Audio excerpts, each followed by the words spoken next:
All right. We are back. Good afternoon, everyone. Hope everyone had a great weekend.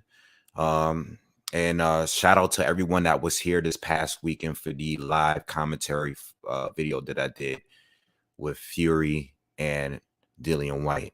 All right. Shout out to everyone that's here in the chat. Brandon Tudor. All right. You're the only one that's commented so far, but everybody should be rolling in within the next few minutes. So this video, I just want to just give you a preview of Shakur Stevenson and Oscar Valdez, and also Katie Taylor versus Amanda Serrano, which I will definitely be covering live this Saturday. I will be covering both fights at the same time. I'm gonna have both cards up on two separate TVs this Saturday. All right. Shout out to La Vida Boxio. Shout out to my bro Boxing Gyms. Make sure you subscribe to him for sure. So just want to start out talking about those fights, and then we're going to get back into Tyson Fury and Dillian White and close it out, give it some closure. I was able to watch the post-fight interviews from both, and I wanted to talk a little bit more about Fury and his retirement and his career and where do I rank him, all of the conversations that people have after a big fight. All right. What's up, Glenn? What's good? Texas is in the building. What's up, Andy? So yeah. So this weekend, Saturday, what is this? What's Saturday? I forgot the date. It's gonna be like March 1st or 2nd or something like. Well, anyway, this Saturday, Katie Taylor against Amanda Serrano. All right, that fight will be on the Zone, and card starts at 7:30 p.m. Eastern. All right, so I will be here around 7 o'clock that evening to start out the card, and that card is going to be on the Zone, and then on ESPN we're going to get Oscar Valdez against Shakur Stevenson at 9 p.m. All right, so basically, from what I read, the ring walks of Katie Taylor and Amanda Serrano is going to be around 10 p.m. Whereas the Shakur Stevenson, Oscar Valdez ring walks is going to be around 11. All right, which is hopefully it works out that way.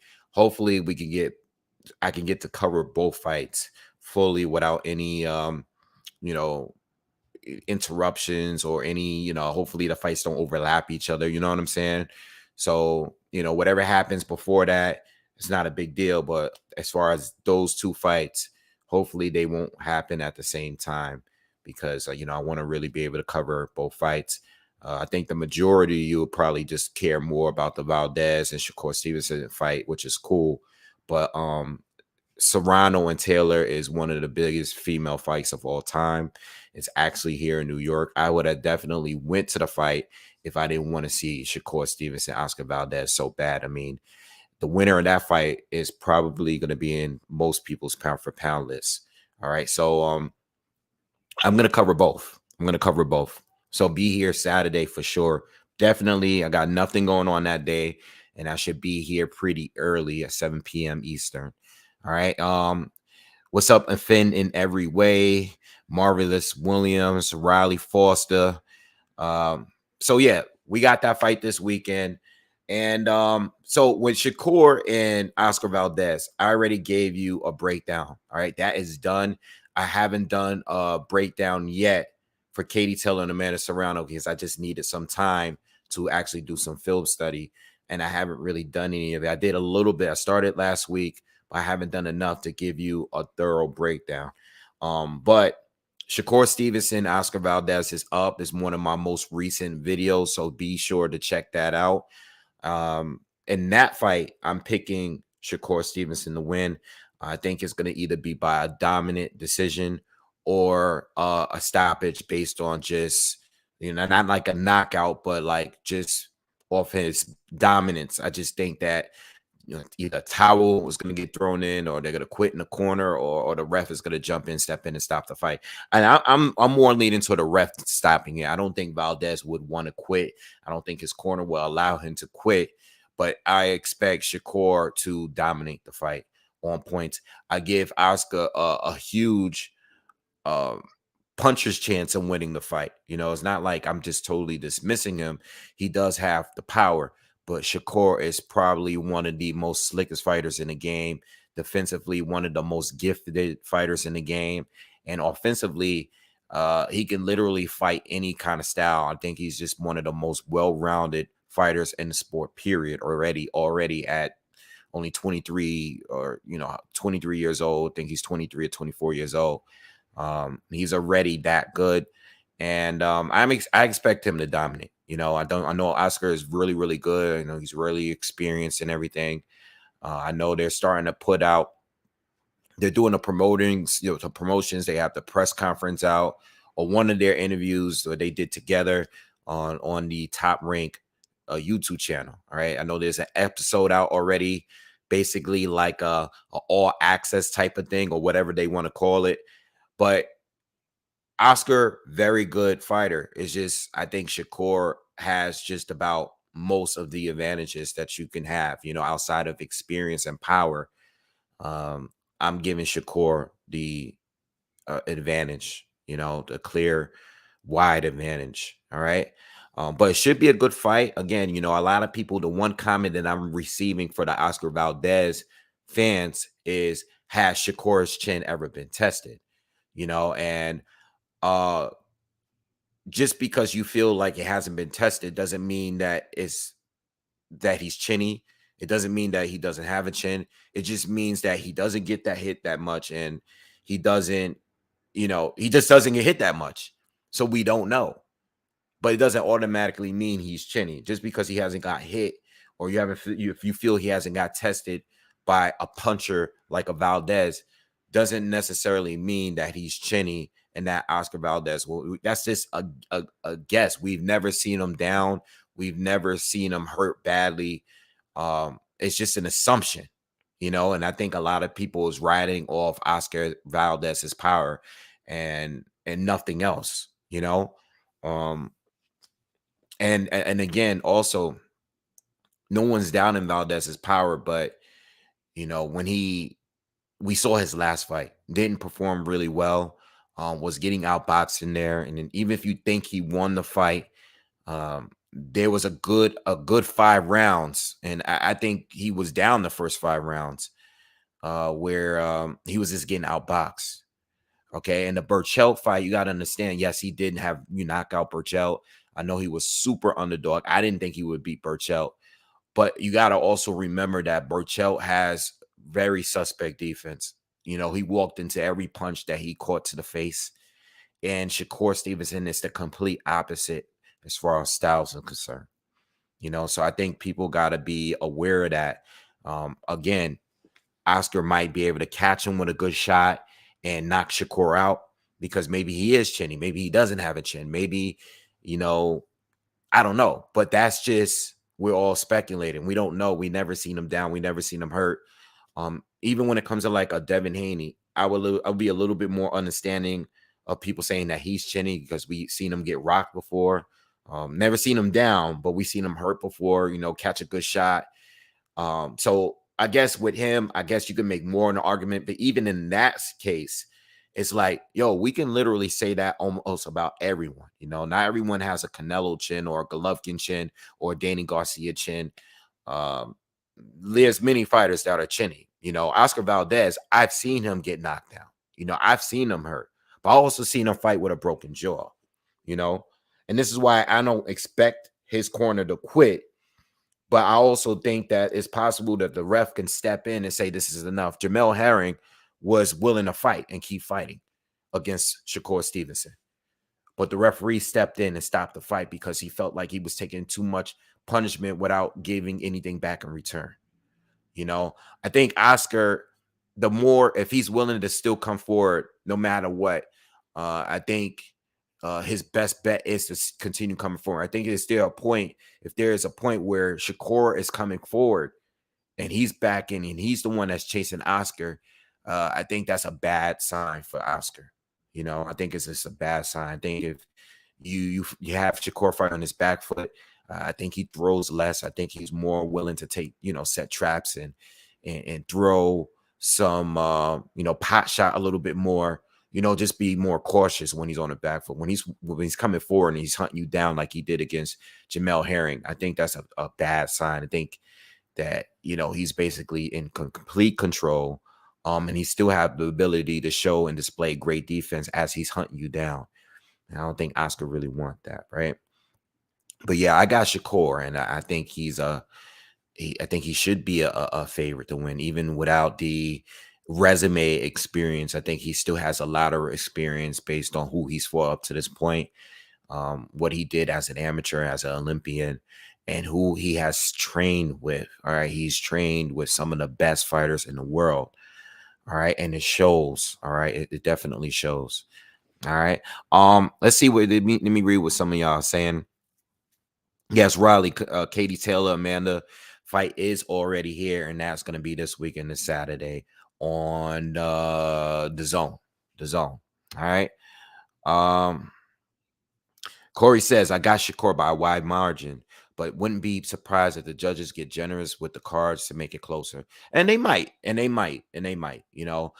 I also feel like unless Oscar either outlands Shakur, which I'm definitely not expecting, if Valdez is able to connect with the bigger shots, or either hurt. See, that's the thing. For Valdez to win on the scorecards, he would have to outland Shakur.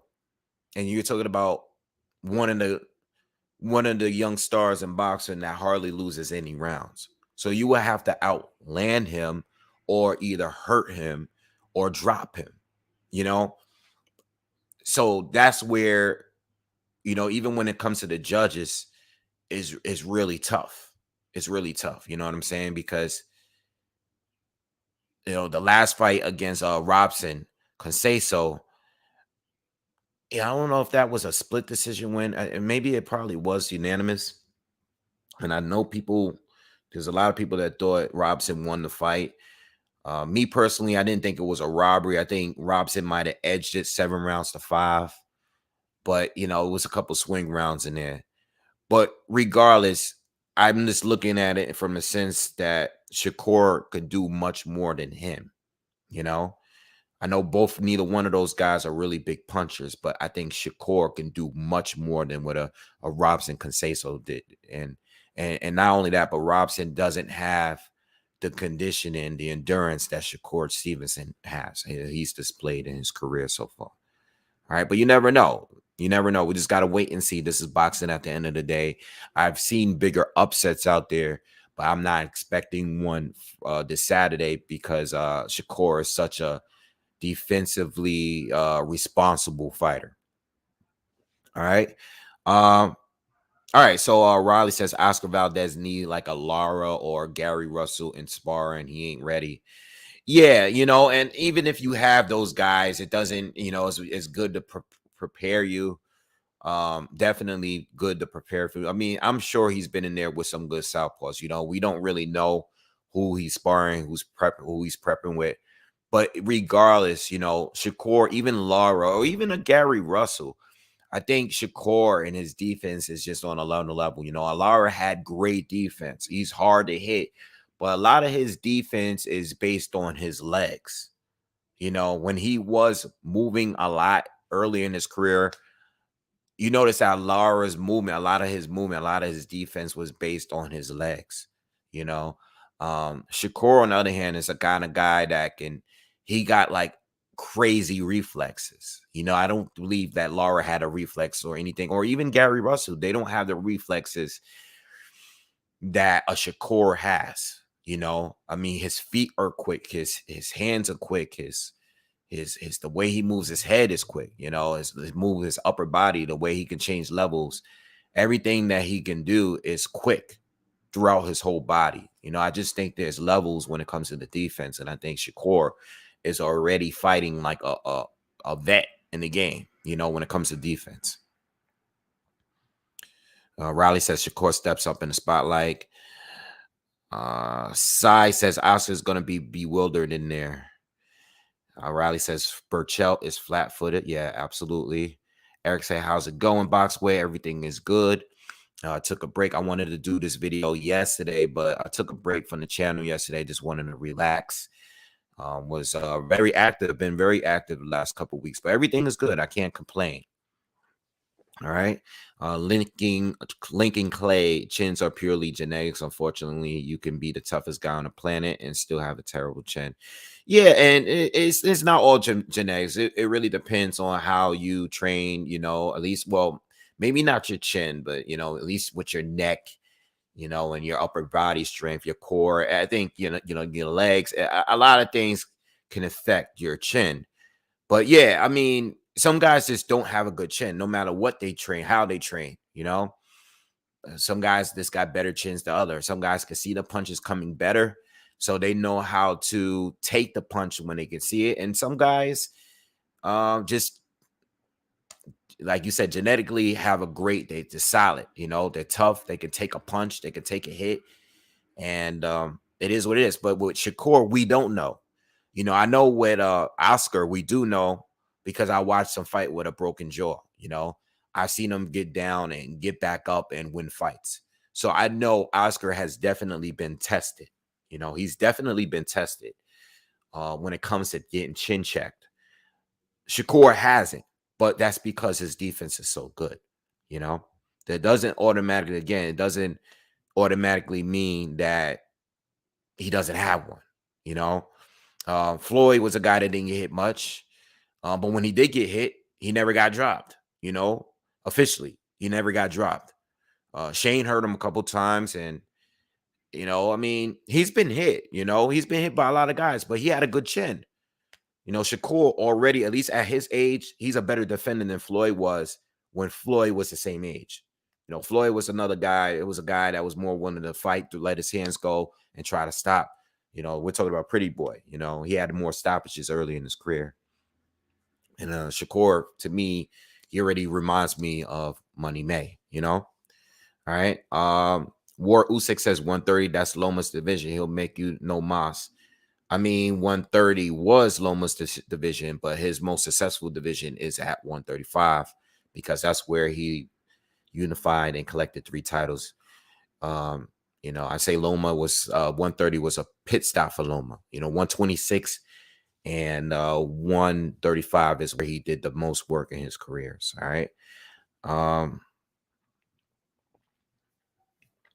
right. Lincoln asks, Wade, do you think would win? Who do you think would win between my prime Ray Mercer and Fury? Tyson Fury. But I give Ray Mercer a bigger chance than majority of the guys that Fury's fought today. All right. A prime Ray Mercer had a lot of power, and that would be great, and especially if he's able to catch Fury, but I don't know about winning. I would pick prime Fury over a prime Ray Mercer. Karma says Conceição was robbed. Yeah, and most people feel that way. Most people do really feel that way. La Vida Basio agrees with that. Andrew says, bro, apparently Fury and Wilder 4 is in the talks. I haven't heard that. And I don't think that's happening. Even if that's true, maybe that is a true rumor. There's some truth to it. I don't believe that's going to happen, and I don't want to see it. I don't believe that's true. I just don't believe. I'm just going to keep it real. I don't believe that shit. I don't believe it. J-Man says, I got Amanda Serrano based on her precision, power, and technique. Yeah, and we're going to get into that. Again, I'm going to speak on that as soon as I move on from Oscar and Shakur. But I definitely want to talk a little bit about the fight, just a little bit before I do my breakdown. All right. La Vida says, I think y'all sleeping on Oscar's experience. I know I'm not sleeping on his experience. I think the key advantage that he has over Shakur is his experience.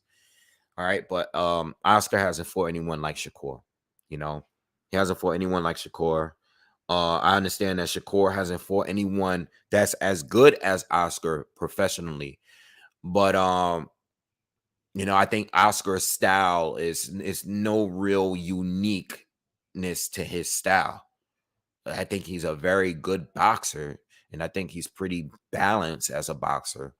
But I don't think his style is something that, like, a Shakur has never seen. I just don't think so. I think he's the best so far, but I'm still leaning towards Shakur because of what he can actually do. If we're basing it on the eye test, balance as conditioning affects chin. Absolutely. Santeo says Conceição versus Valdez was a close fight. Absolutely.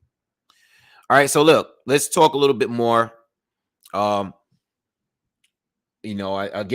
Please check out that breakdown I did for that fight. And I will cover it Saturday. And that card starts later than the Katie Taylor, Amanda Serrano card. Right? That one starts at 9 p.m. Eastern. And that one is on ESPN, all right, or ESPN Plus. I don't know if they're going to be doing like the pre-fights on ESPN and then, or the pre-fights on ESPN Plus and then a regular fight on ESPN. That's what I think they're doing, because when I checked, it said both ESPN and ESPN Plus. So I'm assuming the pre-fights are going to be on ESPN Plus and the main fight probably will be on regular ESPN, which is good for them because they'll get more exposure. All right. And it's a very good fight and it's a unification fight.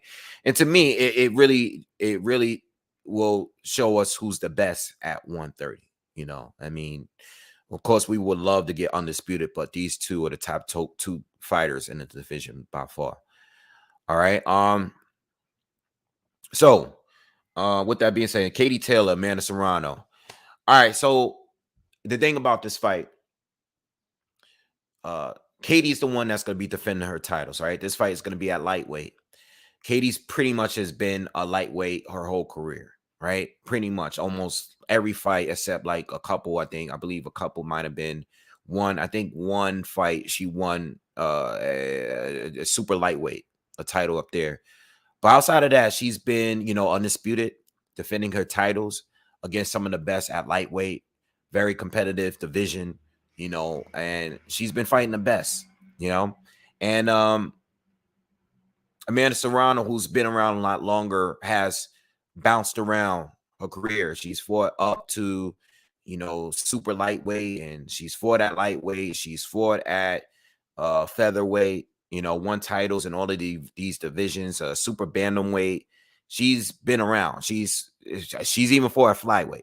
All right. Amanda has been all over around. It's just that she's been undisputed, or not undisputed. I'm sorry. She's been unified. She's never been undisputed, but she's definitely been unified, but she bounces around. And the thing is, I feel that when I look at the two, and again, this is not a prediction. All right. I'm going to look and I'm going to actually do it tonight. I'm going to start tonight, and tomorrow, hopefully I can get, a breakdown out there. When I look at the both of them, I like what I see a little bit more with Amanda, because of the pressure, because of the power, because of the speed. She's southpaw. I like when I see, when I'm looking at what she's doing to the opponents she's facing, right? She looks more dominant in her fights.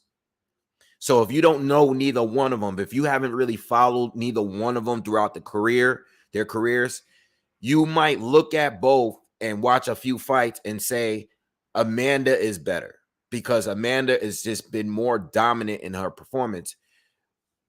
But you don't realize that Katie is actually fighting, elite level fighters just about every time she's in that ring. And she's been consistently fighting better fighters at a higher division where Amanda kind of bounced around,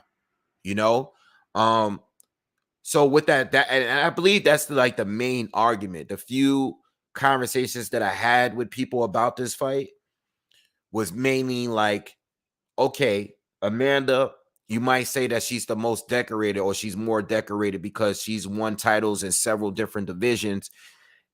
But that doesn't always mean that you are fighting the best people. Case in point, Adrian Broner, 4-division title holder. Was he fighting all of the best? Well, when he fought the best, he lost to the majority of the best fighters he faced. I mean, at welterweight, So with that being said, it's like it doesn't, when you see 4 or 5 division champ, Yeah, but you pretty much selected who you wanted to face or jumped on opportunities, picked up vacant titles, things like that. Katie not only won the 4 titles and became undisputed, but she also defended the titles and fought people that were very, very difficult, tough fights. She's been in some tough fights. She's been in war. She's had close fights. She's had gifts, in my opinion. All right. She's been in there tougher, and she's been in there tougher consistently. So when people, you know, make the argument on who they're selecting for the win this fight, again, up front, I feel like Amanda is the easier to go with if we're going on the eye test based on who she's been facing, because she's more dominant in her wins. She's taking less damage in her wins. She's always in control. When I seen her fight, and listen, I'm not going to act like I've been watching her for all of these years. No, I haven't. But when I see her fight, and I've seen her more than enough times, she's always dominant. But I know boxing. Like I've been watching it for a long time. I know that these fighters are not particularly on the level of some of the people that Katie Taylor has fought. So when Katie Taylor is taking damage or she's getting involved in close fights, it's because of who she's facing.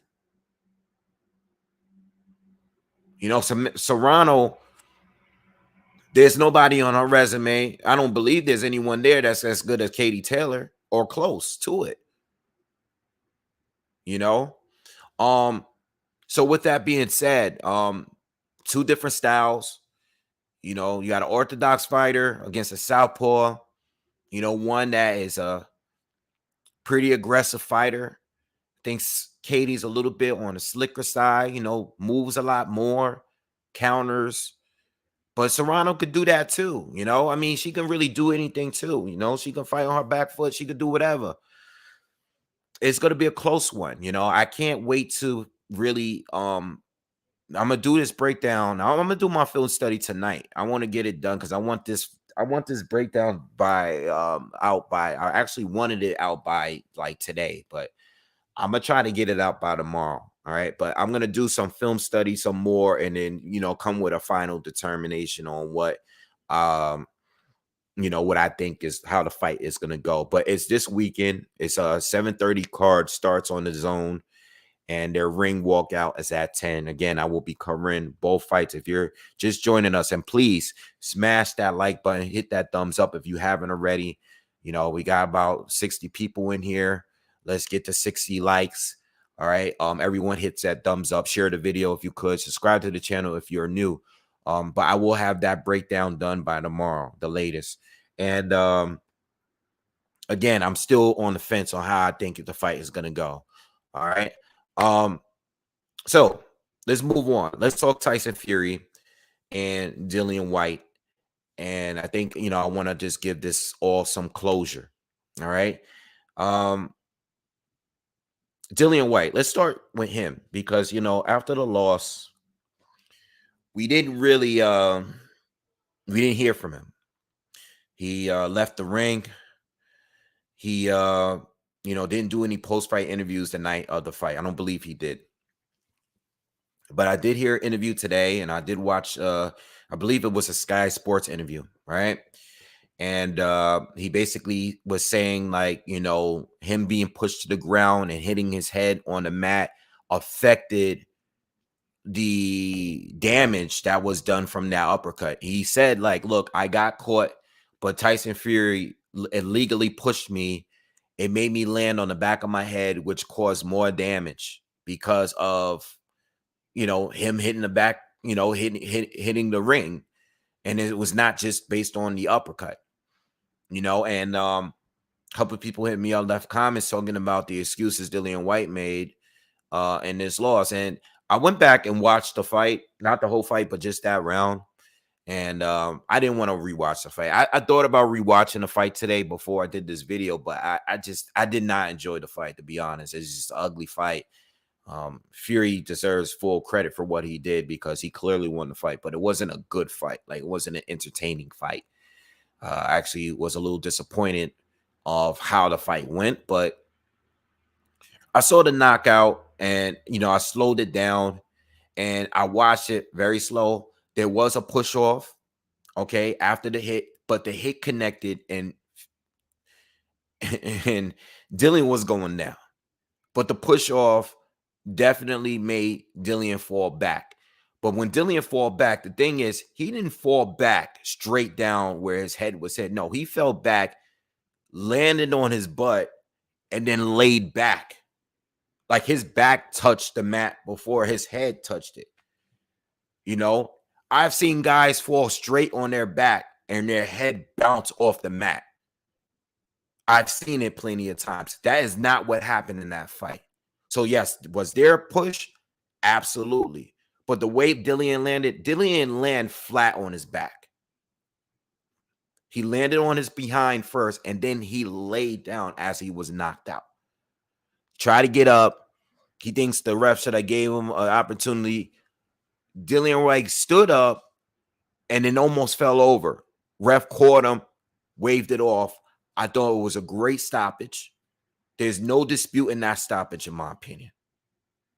I know Dillian is a little salty about losing, and I don't think it, I heard his interview, and I don't think it really warrants any kind of real slander. Like, I know with Deontay Wilder, people want to compare it to Wilder, and I'm like, I'm not really, I don't really think we're going that far. We should go that far with that. I mean, I don't agree with him. Yes, he's salty. He's bitter that he lost, but the man just lost the fight. The man just lost the fight, and it is what it is. One thing I am happy to hear, though, is that I didn't hear him say anything about retirement. I hear the man still saying that, he wanted another shot. He didn't say anything about not continuing the box. So that's one thing I like to hear when a fighter takes an L, unless they're completely washed up and then completely passing and they're just getting battered for fight after fight after fight. I'm not seeing that with Dillian Whyte, and I didn't hear it from him in that interview. He got his title shot that he always wanted. Yes, he failed, but he got the shot, and I'm just happy that he got the opportunity. So congratulate him, and congratulate Tyson Fury. All right, because this was a big win, and in my opinion, it was the third best win that he's had in his career. I think the top three, Klitschko, Wilder, and now Dillian Whyte. I think the fourth best opponent for him is probably Derek Chisora. And anybody after that is just like, they're all okay, solid wins. Otto Wallin was a solid win. Steve Cunningham was a solid win. He got some solid, decent wins in there, but those are the main ones to really mention. The Otto Wallin, Derek Chisora, Dillian Whyte, Klitschko, and Deontay Wilder. Deontay Wilder trilogy is a classic. It's an all-time classic to me, in my opinion. Those were excellent fights, some of the greatest fights, especially in this generation, some of the greatest fights in this generation. And we're all going to remember that. I think if we've seen it at this time, we're all going to remember that trilogy. All right. So Fury, retirement. I kind of addressed this the other day. I don't personally want him to retire. I feel like you're only one fight away from possibly winning an undisputed title, right? Retirement now, it's good. You don't have to stay. If you don't want to fight anymore, that's on you.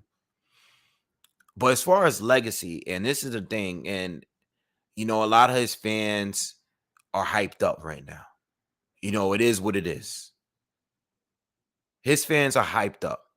They're saying that he's the best of all time, just like that. They said that he was the best of all time after the Wilder wins. You know what I'm saying? I don't think it really works that way. The way I look at heavyweights or any division or any, when I look at just different generations, and once we start comparing other generation, and KK, thank you for the donation. Appreciate it. When I start comparing other generations, right? I start looking at like maybe we were to take the top 3, 4, or 5 heavyweights of each generation.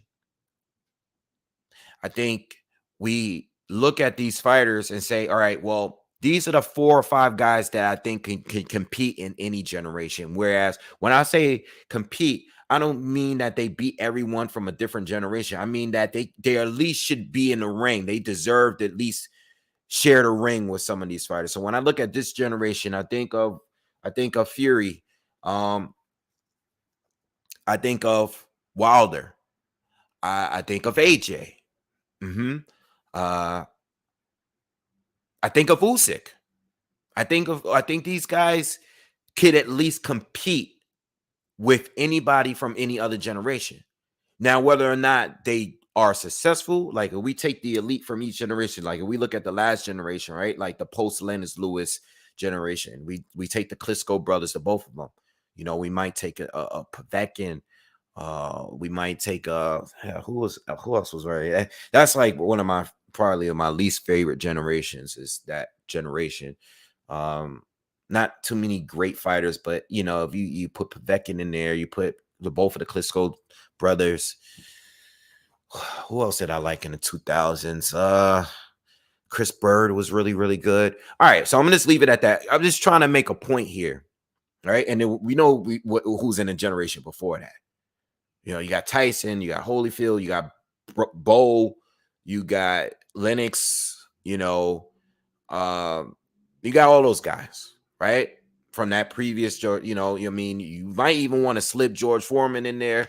All right, but long story short, I think that Fury and those guys in this generation has already proven that they deserve to be in the conversation because they're some of their personal favorite like generation's greats. Now, when it comes to saying Tyson Fury beats any heavyweight in the history of this sport, I see the argument, you know. Now, we won't see that. It's very subjective. I see why people say that. Oh, look at his size, look at his reach, look at his power. You know, he's slick in there. I get it. That's cool. If you feel that he beats anyone, that's fine. I have no arguments with that. You know why? Because it will never be proven. So if I say, nah, I disagree, I think Lennox Lewis beat him. You might disagree with me. But when we're talking, like when I like to, you know, go through generations, I like to look at the fighters and not only who they fought, but the times that they were in. You know, um, a lot of the fighters from different times didn't have some of the luxuries that the fighters today have. You know, like you could be a world champion because there's so many titles. You don't have to necessarily try to unify. You know, you don't have to, you could move around a little bit more instead of going straight to the top. Like to be undisputed at one time, you had to literally go up the ranks to get to the best guy. And if you beat that guy, you are considered undisputed. Whereas now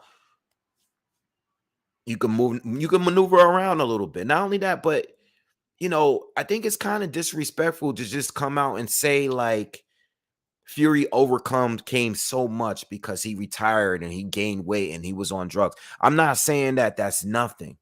It is something for him. But there are so many fighters from before their time that went through so much more to get to where they got to. You know, they actually had to go through so much more. And then they had to fight fighters like we bring up Muhammad Ali, and that's always the name that comes up. I mean, there's 2 fighters on his resume where people thought he was gonna die if he had fought them. Sonny Liston, George Foreman. Like, how many fighters of today do you feel like they have zero chance of winning? Like, none of them really go through that today. Many of them don't. You know? So just to go and say like this guy who beat Wilder, we're basing it on Wilder, we're basing it on Klitschko, and we're basing it on Dillian Whyte. Is that all it takes for some of you to just say that someone's the greatest?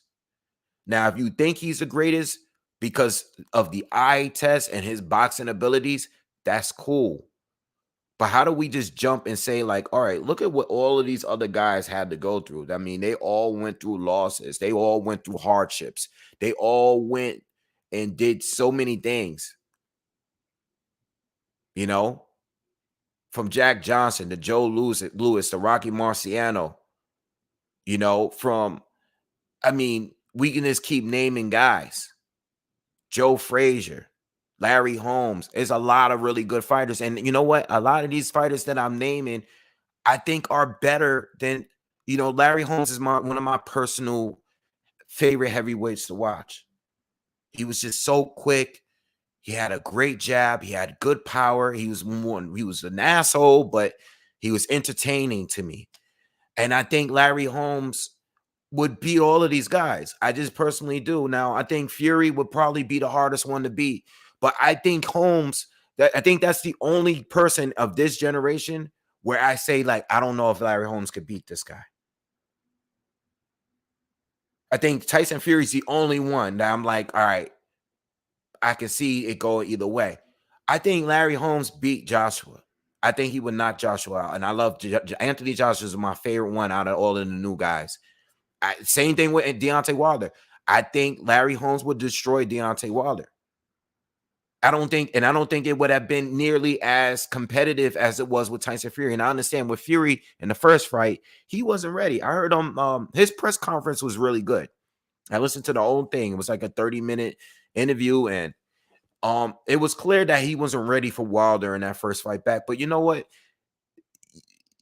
You know what you went through after you won those 3 titles and beating Klitschko, that was your choice. There's no one else to blame for that. Those 2 years you took off and the shape that you had to get back in. I give you credit for coming back and winning a title again and having, the reign title. You've held on to every title that's there, not consecutive, but you held all of them at some point. But we can't just dismiss what everybody's done. Let's take some fighters. Let's have the discussion as far as styles. But as far as resume, your resume doesn't compare. It doesn't compare. It just doesn't. It don't compare to some of these other guys from different generations. It does not compare to Lennox Lewis. Before Lennox Lewis left, he beat the current top guys. And then he beat the future when he beat Klitschko. Tyson Fury's resume does not compare. You beating a prime Vitaly Klitschko on your way out, that's big. It's like Mayweather being Canelo. Look at what Canelo has done through these years. Historically, he's going to go down as one of the greats. Floyd on his way out or before he left, he got that win too. Yes, Canelo gotten better. He got better, absolutely. But Floyd just still did what he did. And at the time, that was, many people thought that Canelo was going to win that fight. People don't like to bring it up now because we know the outcome of the fight, but we all know the truth. If you was here then, you would know. You wouldn't know how people felt about that fight at that time. People weren't saying that Canelo was too young, as good as he was looking leading up to that fight. So, yeah, when it comes to Tyson Fury, and it's not really him because, he's supposed to feel like he's the greatest. But with some of his fans, it's like, he can just beat the winner of Usyk and or Joshua and be undisputed, so it wouldn't have to be disputed, at least for this generation. Like me personally, I think Tyson Fury is in the lead when it comes to all of those guys, right? I think he's in the lead. Like there was a point where I felt like Joshua was in the lead. Like when Fury beat Klitschko, I'm like, okay, I have him above Wilder, right? I had him above Wilder because he beat Klitschko. Wilder at the time, he beat Berman Stavern. You know, I mean, that's a good win, but I mean, who was Berman? Nobody's going to remember Berman Stavern. People are going to remember Luis Ortiz over Stavern. And Luis Ortiz has never been a champion. I'm sorry, but Luis Ortiz is more credible than Berman Stavern. So I had Fury ahead, but Fury didn't come back. He didn't rematch Klitschko, and he disappeared. He didn't defend his titles. So then Anthony Joshua cleaned up the mess, picked up those 3 titles. And because of who he faced, and then when he beat Klitschko, whether or not he was older and inactive, it was still a great win. And plus, he had a bunch of consistent wins, beating Dillian Whyte, knocking him out. We can't forget that Joshua already knocked him out. You know, Dillian Whyte is one of Joshua's best wins, but now it's one of Tyson Fury's best wins. Boston Jens, thank you, bro, for the super chat. Yeah, they tripping with the Fury stuff. He would give anybody problems because of his size, but he isn't more skilled or more accomplished than many past heavyweights. Yeah, and that's my point. And thanks again, bro. And make sure y'all subscribe to Boxing Gems as well. That's my whole thing. I'm not gonna argue all day with people that think Fury can beat anyone, because I can see what you're seeing and I understand his size. I see like where you're going with it. But as far as accomplishments, as far as resume, no, he does not compete. Even with the Klitschko, yes, I know he was the first to dethrone Klitschko, but who goes back and watch that fight and actually enjoy it? They both played it. They played it very safe. To both of them, Klitschko had nothing. Klitschko fought that fight like he was scared. He wanted to take the L and just not get knocked out. It reminds me of Chris Colbert in his last fight against, who was it, Garcia. Chris Colbert is losing a fight. As the fight is getting closer and closer, you know you're down. And what do? You do whatever you had to do to survive. You're not going to win. In your mind, you have lost. Mentally, you lost.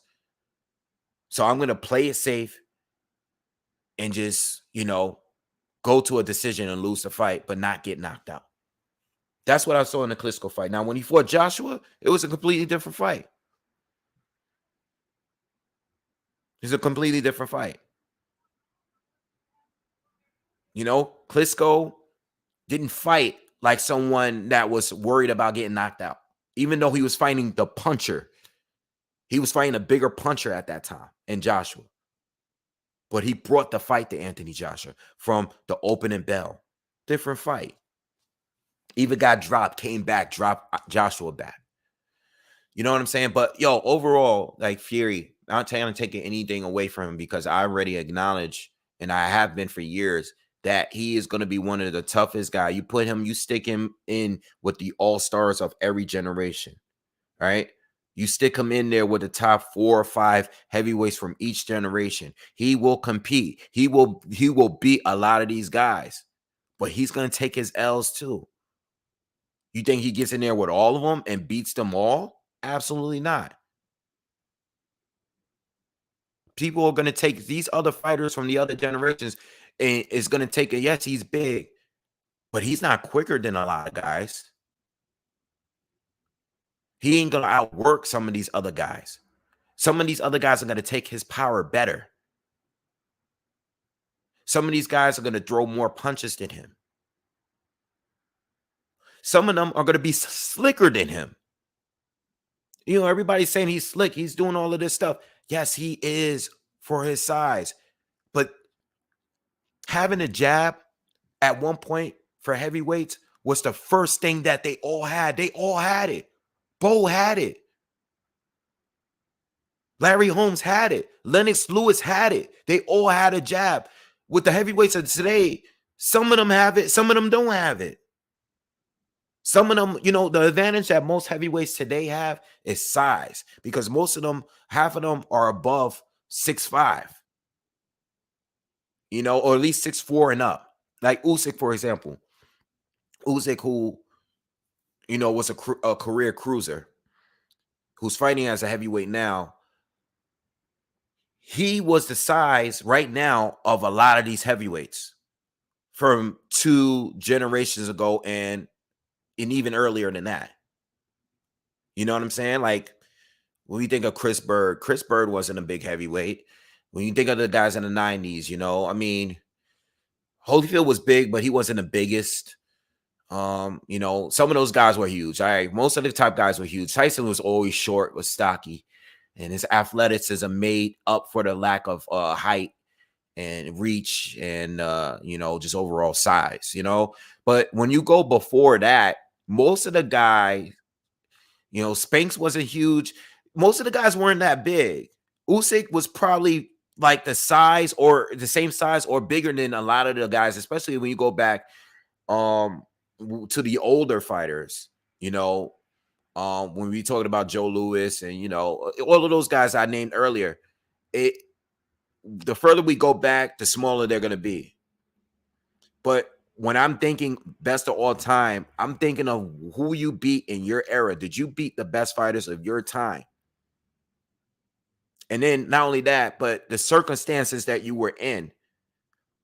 Did you even get the privilege, even if you prove yourself, did you get the privilege to fight for a title fairly? Not everyone had that privilege that Tyson Fury has, or Joshua has, or Deontay Wilder has.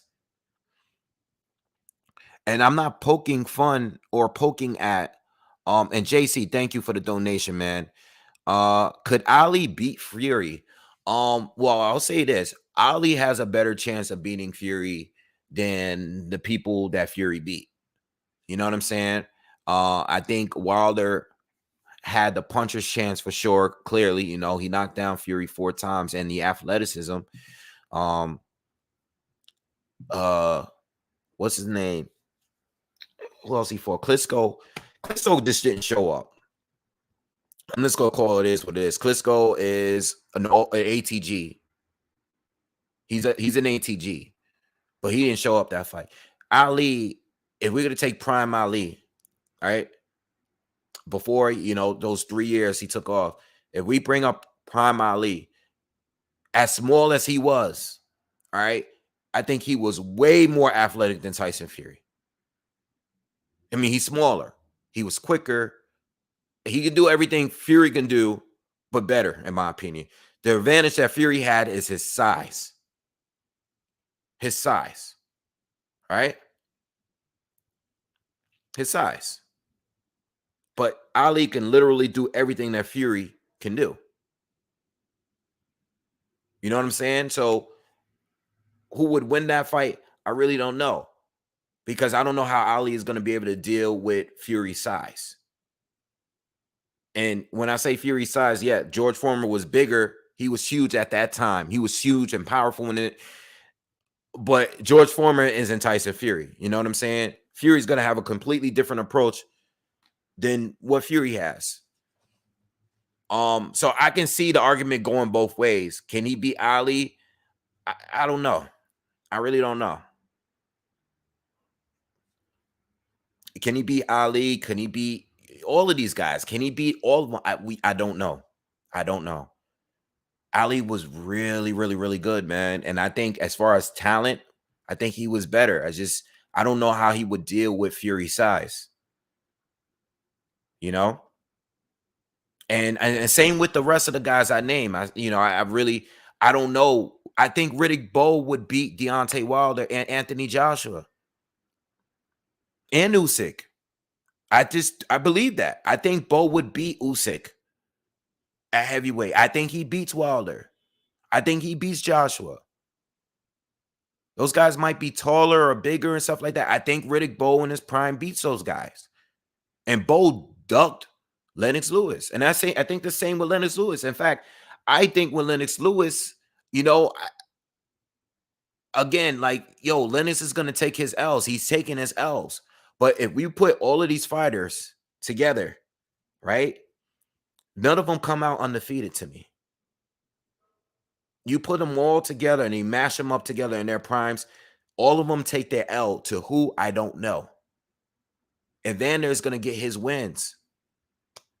Ali's going to get their wins. George Foreman's going to pick up his wins. Ken Norton's going to pick up his wins. Frazier's going to pick up his wins.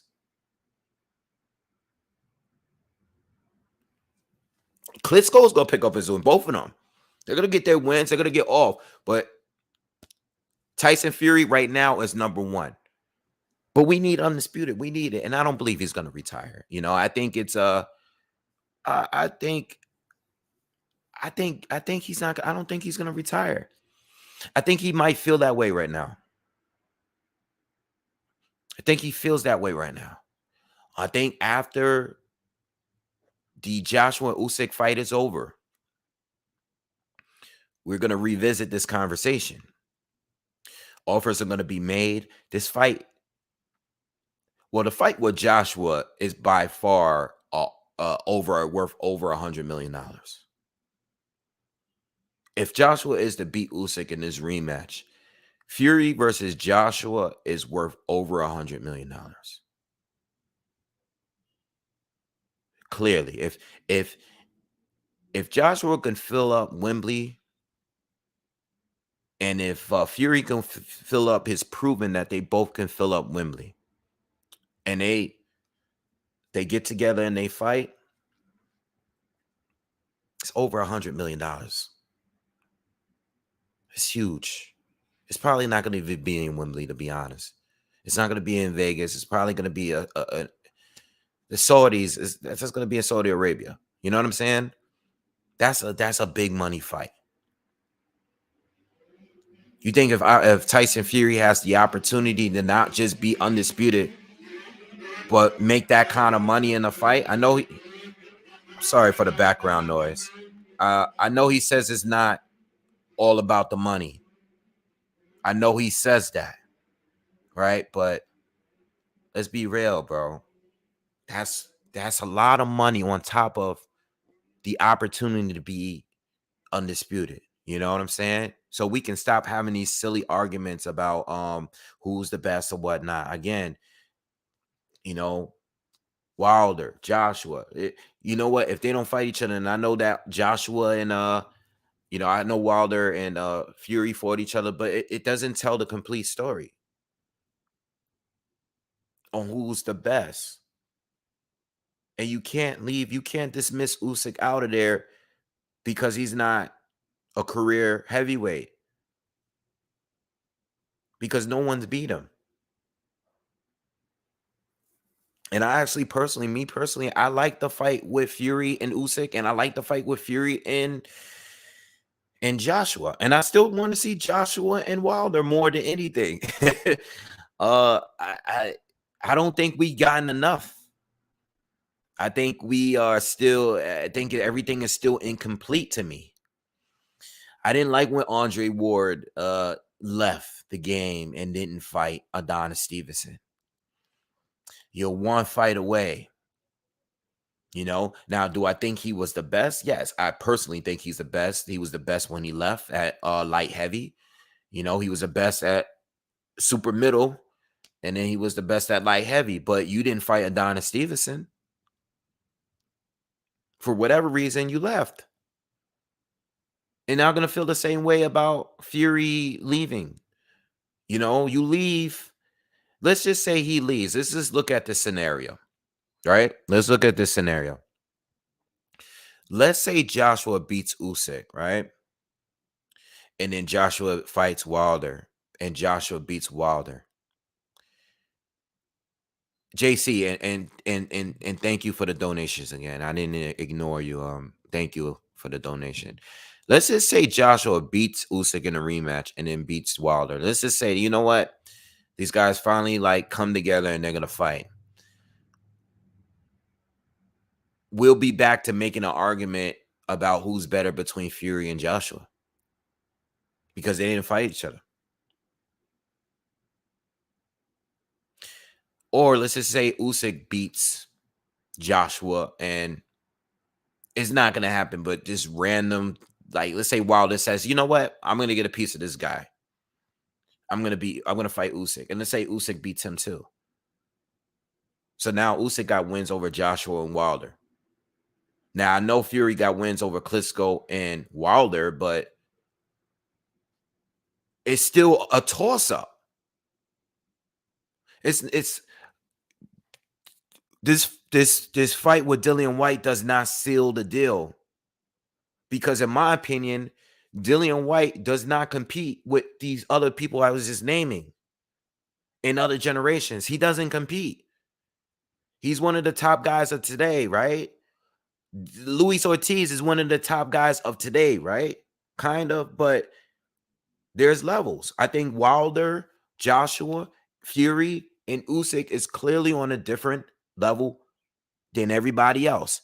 They might take an L. Joshua took an L to Ruiz, but I'm talking about overall like body of work and just overall like what I seen them do in the ring. Those guys are on a different level from everybody else. You know, you getting a win over Usyk is big. This is a guy that's been a top 5 pound for pound fighter for years. I think it's very important for these guys to want to beat that guy. You know, I think you might want to try to beat that guy. I don't know. I don't think he brings in the biggest amount of money or anything like that. I'm not talking about that. Everyone considers him to be a top 5 pound for pound. And it's been that way for some time now. You know what I'm saying? From what he's done in the Olympics and what he's done as a pro, he's still undefeated. So I would hope that Fury would try to make it a priority to beat one of those two. Especially, he says, if he's claiming to be open to exhibitions. You know, he said, "Yo, I'm open to exhibitions. You know, I want some of that Mayweather money. You know, maybe fighting. You know, having a crossover match with Ngannou."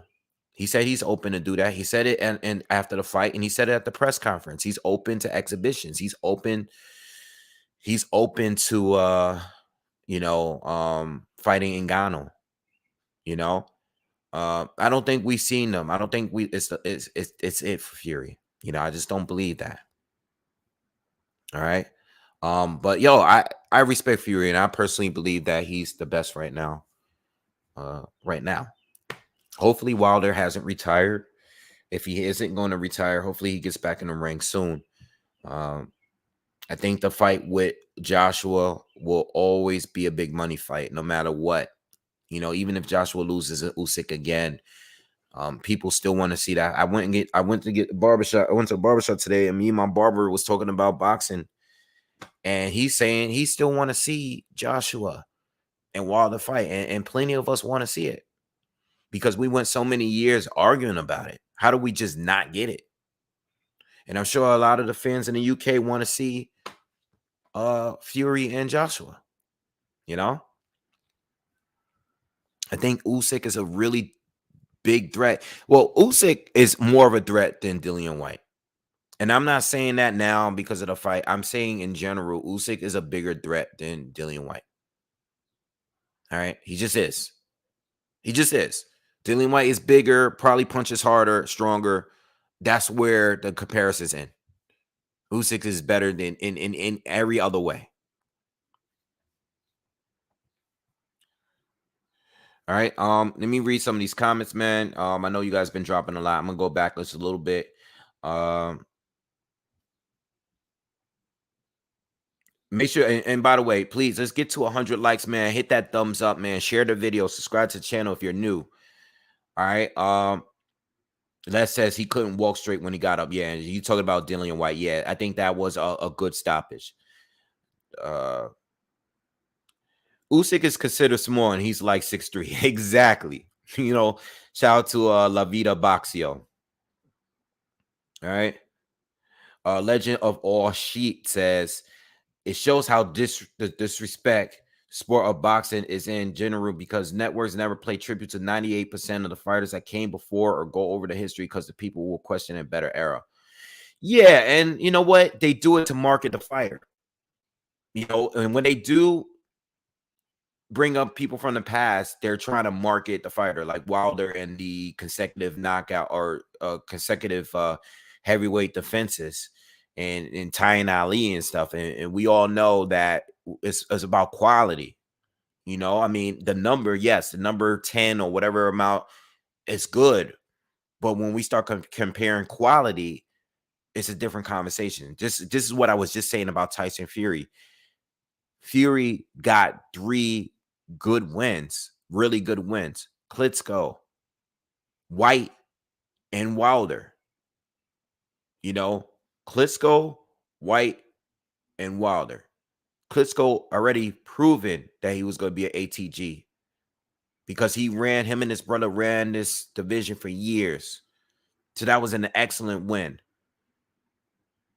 Wilder, yes, crazy KO power, crazy KO ratio, was 100% for just about his whole career with KOs. But as far as quality opponents, they weren't really that good. And his best win is against Ortiz, someone who really doesn't have any really big wins. He just doesn't. He's good. He just didn't have those big wins. But again, it's quality. You know, who were these fighters in the ring with where the public feel like they were going to get killed? Who were these guys like in the ring with where it was like really an uphill battle? You know, Fury, I think his biggest, most dangerous test was him fighting Wilder when he first came back. He was not supposed to win that fight. He wasn't supposed to win. You know?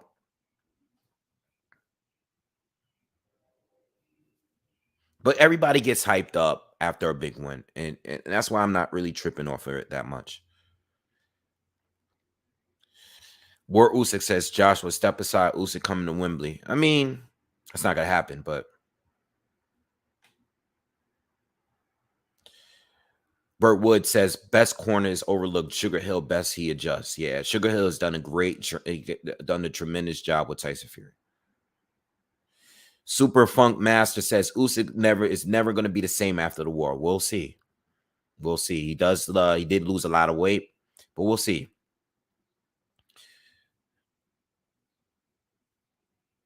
Yeah, Cunningham was a puffed up cruiserweight and nearly beat Fury, but to be fair, there are some guys that maybe style wise Fury may win, but we'll never know. We'll never know. But again, Fury's definitely going to get his wins, but he's going to take his losses. You know, I just don't think all of these guys compete against some of the guys from the other eras. Burt Wood says Evander Holyfield would beat Ali both in prime. And you know what? I'm not gonna argue with you, man. I'm not gonna argue. If that's how you feel, that's how you feel. That's not like blasphemous to me. You know, what's up? What's good? Ronnie Boy Fresh, what's good? Slim. All right. I read a lot of Ali comments here about Ali being in his prime, how gifted he was. He's one of my favorites to watch. Not just because of his name and stuff. I mean, if you just watch him, he's just I think he's one of those fighters that was just way ahead of his time. You know, he was way ahead of his time to me,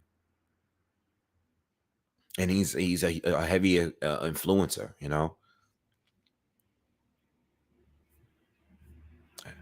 All right. So yeah, with Fury again, my stance is I don't believe he's gonna retire. I think he wants to now. But I think I can, unfortunately, if Usyk is to win, I can see Fury being more likely to come back to fight AJ than come back to fight Usyk. All right. I think the money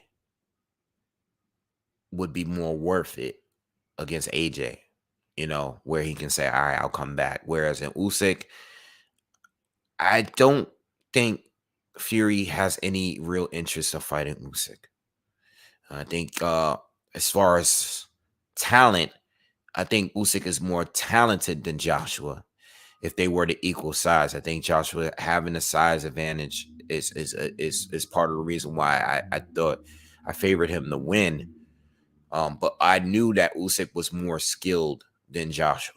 I just didn't think Joshua will sit here and try to box with Usyk and beat him at his own game. That was a big mistake. Amara Woods, thank you for the donation. What's up, BoxingWave? Everything is good. I'm chilling. I'm having a good time. Life is good. I have no complaints. No complaints. And thank you again. And everyone hit that thumbs up if you can. Yeah, I can see Fury coming back to fight Joshua. I don't think Fury is going to come back to fight Usyk. And I'm not saying that's a duck, but I just don't see him doing it. It's a risky fight. Is a fight that the purists want, not the casuals. And that's not a diss to the casuals, just me being honest. Like, it's not a diss to them. It's just people are not going to bring up Usyk like that. You know, when I bring up Usyk to casuals, it's like people know Usyk as the guy that beat Joshua. You know what I'm saying? They kind of just like shrug it off, you know? Coyote, what's up, man? Thank you for the donation. Hi, BoxingWave. Do you think Whyte should retire? I think he should. His punch resistance is gone to me. Everyone's going to be looking to land that uppercut. All right, so when it comes to retirement thing, and again, thank you for the donation. When it comes to the retirement thing, it really depends on Whyte.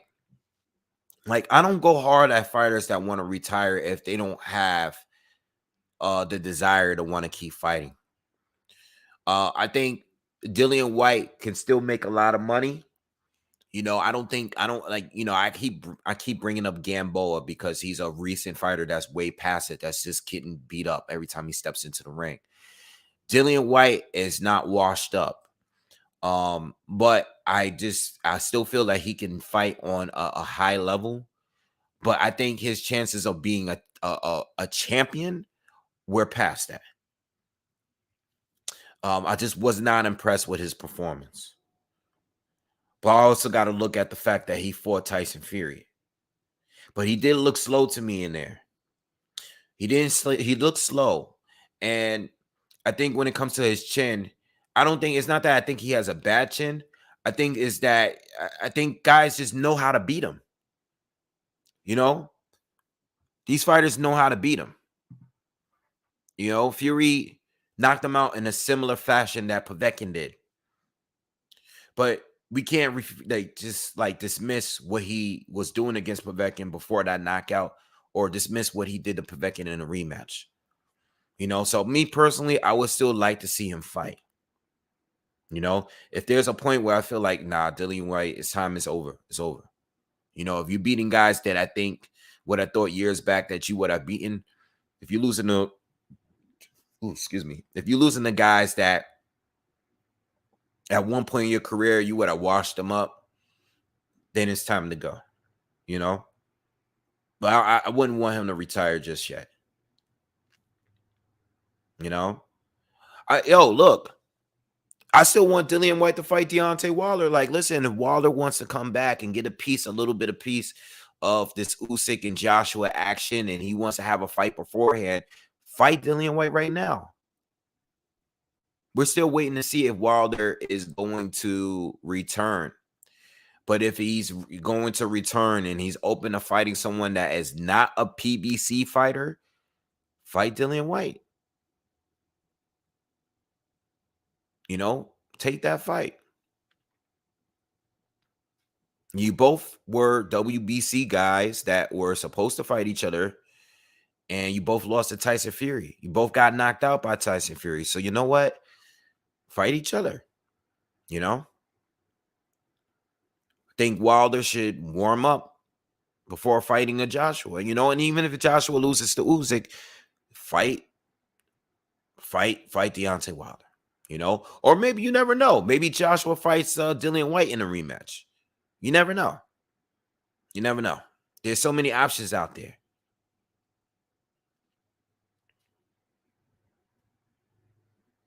Yeah, I think Wilder would knock out. Listen, and I'm saying this. I've said this even when, even when Dillian White was trying to get his shot at Wilder. There was no point in either one of their careers where I felt like White would beat Deontay Wilder. You know, Deontay Wilder to me would beat Dillian White. You know, and can I see a situation where White wins the fight? Yeah, I can see it, but I would be picking Deontay Wilder for sure if they were to fight. Um, so yo, I went over the topics. Yeah, I'm just kind of like freestyling at this point. Um, I think Usyk and Fury, if they were to fight each other, I still think uh I would probably be leaning towards Fury again because of size, and I think he brings a lot more than what AJ did, and he wouldn't fight the same type of fight that AJ did. Uh, but I like the Usyk fight because Usyk is very quick. You know, he's very quick. He's very technically sound. He's actually got real skills. Um,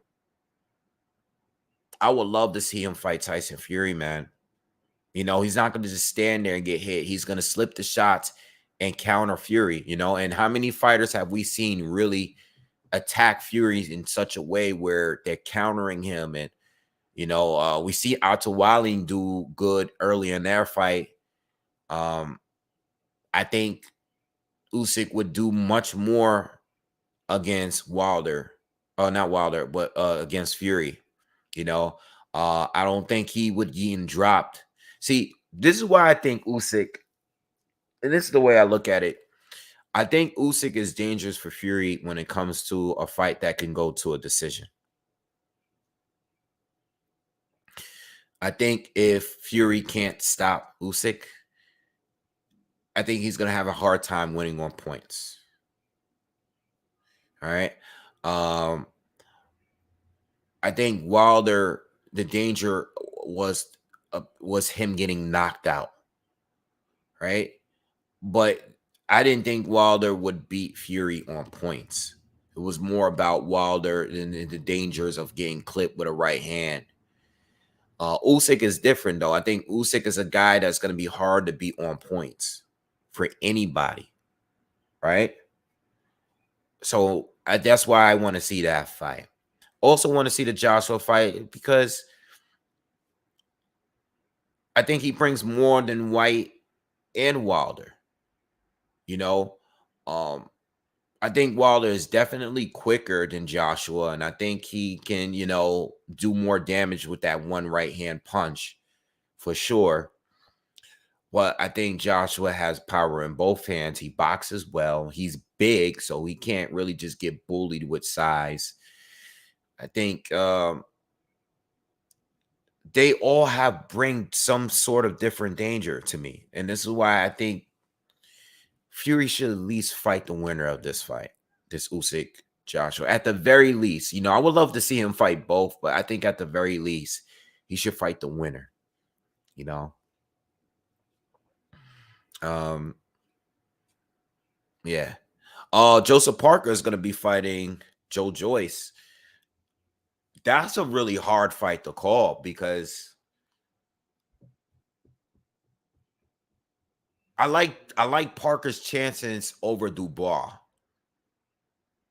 think Dubois is just way too easy to hit. He's powerful, he's aggressive, but he fought against someone that took his power well, and he just kept taking more damage as he's trying to knock out Joyce. Parker's a little different. You know, Parker has power, but he boxes pretty well on his back foot. And Parker does is it's just better than everyone you got. Well, who else you got on there on Joe Joyce's resume? You got Berman Stavern, you got dude from Philly. Who's the guy from Philly that Joe Joyce beat? That Klitschko beat? Think of his name right now. Got some good names on there, but Joe Joyce. So we got Brian Jennings. Brian Jennings. Good win. Parker's better than all these guys, though. Carlos Takam is up there. Parker's better than all these guys. Yeah. Joe Hanks. Yeah, I like Parker. You know, and Parker's coming off of a good win, good performance against Chisora. I think he could have stopped Chisora, actually. You know, he kept hurting him throughout the whole fight and then never went for the finish. He just kind of just let him survive, you know. So yeah, when it comes to I guess we just gotta wait and see when it comes to this division, but we're coming to a close, you know, and we gotta wait for Joshua and Usyk, because if Joshua wins, we're definitely probably gonna get a Fury fight. But if he loses, I doubt Fury comes back and fight Usyk, man. I don't know. We just gotta sit back and wait and see. Anyway, listen, I'm gonna get out of here, man. Be on the lookout for Taylor Serrano breakdown. I'm gonna try to have that out by tomorrow. Also, make sure you watch my breakdown, Shakur Stevenson and Oscar Valdez. I will be here Saturday to do a live commentary, and I'll be putting out more content throughout the week. All right, so be on the lookout. Make sure you subscribe to the channel. Smash that like button. I'm out of here. Y'all have a good night. Peace.